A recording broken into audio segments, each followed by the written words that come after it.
اس لیے کہ جن لوگوں نے اپنے کاروبار اور گھر بار چھوڑ کر ہجرت کی تھی، اللہ رب العزت نے دنیا میں ہی ان کو ان کا نعم البدل عطا فرما دیا تھا، رزق طیب بھی دیا تھا، اور پورے عرب میں اقتدار اور تمکن بھی عطا فرما دیا تھا۔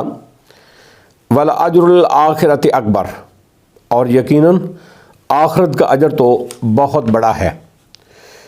کہا گیا ہے کہ حضرت عمر رضی اللہ تعالیٰ عنہ نے جب مہاجرین اور انصار کے وظیفے مقرر کیے اپنے دور حکومت میں زیر امارت، تو ہر مہاجر کو وظیفہ دیتے ہوئے حضرت عمر فرماتے، ھذا ما وعدک اللہ فی الدنیا، یہ وہ ہے جس کا اللہ نے تو اسے دنیا میں وعدہ کیا تھا، وَمَا ادَّخَرَ لَکَ فِی الْآخِرَةِ افضل، اور آخرت میں تیرے لیے جو ذخیرہ ہے وہ اس سے کہیں بہتر ہے، لَوْ کَانُوا یعلمون، کاش کہ وہ علم رکھتے۔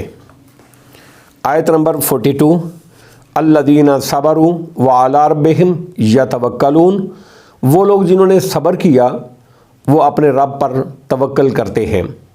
آیت نمبر 43، وَمَا أَرْسَلْنَا مِن قَبْلِكَ إِلَّا رِجَالًا نُوحِي إِلَيْهِمْ، اور ہم نے آپ سے پہلے بھی مرد ہی نبی بھیجے تھے، نوحی الیہم، ہم ان کی طرف وحی کرتے تھے، فَاسْأَلُوا أَهْلَ الذِّكْرِ إِن كُنتُمْ لَا تَعْلَمُونَ، لہذا تم اہل ذکر یعنی اہل کتاب سے سوال کرو، پوچھ لو، ان کنتم لا تعلمون، اگر تم علم نہیں رکھتے۔ اہل ذکر سے مراد اہل کتاب ہیں جو پچھلے انبیاء اور ان کی تاریخ سے واقف تھے۔ مطلب یہ ہے کہ ہم نے جتنے بھی رسول بھیجے وہ انسان ہی تھے، وہ بشر ہی تھے، اس لیے حضرت محمد رسول اللہ صلی اللہ علیہ وسلم بھی اگر انسان ہیں تو یہ کوئی نئی بات نہیں کہ تم ان کی بشریت کی وجہ سے ان کی رسالت کا انکار کر دو۔ اگر تمہیں شک ہے تو تم اہل کتاب سے پوچھ لو کہ پچھلے انبیاء بشر تھے یا ملائکہ فرشتے تھے، وہ بھی سب انسانی تھے، تو پھر حضرت محمد رسول اللہ صلی اللہ علیہ وسلم کی رسالت کا محض بشریت کی وجہ سے انکار کیوں کرتے ہو؟ آیت نمبر 44، بالبینات والزبر، ہم نے ان کو واضح دلائل اور کتابوں کے ساتھ بھیجا، وَأَنزَلْنَا إِلَيْكَ الذِّكْرَ لِتُبَيِّنَ لِلنَّاسِ مَا نُزِّلَ إِلَيْهِمْ وَلَعَلَّهُمْ يَتَفَكَّرُونَ، اور ہم نے آپ پر یہ ذکر یعنی قرآن مجید نازل کیا تاکہ آپ لوگوں کے سامنے بیان کریں، وَلَعَلَّهُمْ يَتَفَكَّرُونَ، اور جو کچھ ان کی طرف نازل کیا گیا اور شاید کہ وہ غور و فکر کریں۔ آیت نمبر 45، أَفَأَمِنَ الَّذِينَ مَكَرُوا السَّيِّئَاتِ أَن يَخْسِفَ اللَّهُ بِهِمُ الْأَرْضَ، کیا بے خوف ہو گئے ہیں وہ لوگ جنہوں نے برے مکر کیے کہ اللہ ان یکسف اللہ بہم الارض، کہ اللہ ان کو زمین میں دھنسا دے، او یاتیہم العذاب من حیث لا یشعرون، یا ان پر وہاں سے عذاب لے آئے جہاں سے وہ شعور نہیں رکھتے تھے، ان کے وہم و گمان میں بھی نہیں تھا، ان کو سمجھ نہیں تھی۔ آیت نمبر 46، او یاخذہم فی تقلبہم فما ہم بمعجزین، یا ان کے چلنے پھرنے کے دوران میں وہ ان کو پکڑ لے۔ اس سے کئی مفہوم ہو سکتے ہیں۔ مثال کے طور پہ نمبر 1، جب تم تجارت اور کاروبار کے لیے سفر پر جاؤ۔ نمبر 2، جب تم کاروبار کو فروغ دینے کے لیے مختلف ہیلے اور طریقے اختیار کرو۔ نمبر 3، یا رات کو آرام کرنے کے لیے اپنے بستروں پر جاؤ۔ یہ تقلب کے مختلف مفہوم ہیں۔ اللہ رب العزت جب چاہے ان صورتوں میں بھی تمہارا مواخذہ کر سکتا ہے، یا ان کے چلنے پھرنے کے دوران میں اللہ رب العزت ان کو پکڑ لے، فما ہم بمعجزین، پھر وہ اس کو عاجز کرنے والے نہیں ہیں۔ واللہ عالم بالصواب، وآخر دعوانا ان الحمد للہ رب العالمین۔